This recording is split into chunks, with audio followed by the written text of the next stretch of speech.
Underscoring the deep divide in the Michigan Republican Party, the new chairwoman is blasting a handful of major financial donors who are discussing ways to form a shadow party.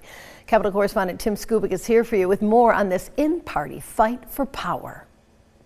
A lot of people gravitate simply to maintain power.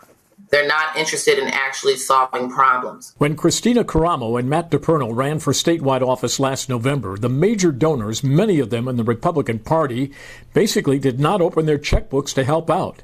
Now there is chatter that Betsy DeVos and her husband and others are discussing forming a shadow Republican Party while ignoring the new chair.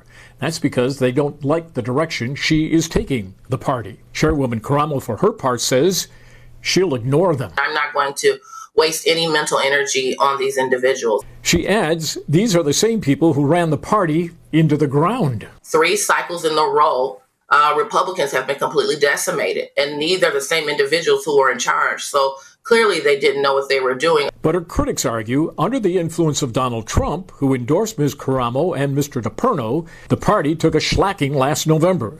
The new chairwoman pledges to find others to fund the 2024 vote, and she won't try to appease the establishment money people. This is appalling. Is this what politics is about? Keeping 4 or 5 people happy at all times, hoping to get their money at the expense of the people of this state? I'm a populist. It's about putting people first. Apparently, peace is not at hand in the state Republican Party. Here for you in Lansing, Tim Skubic, 6 News.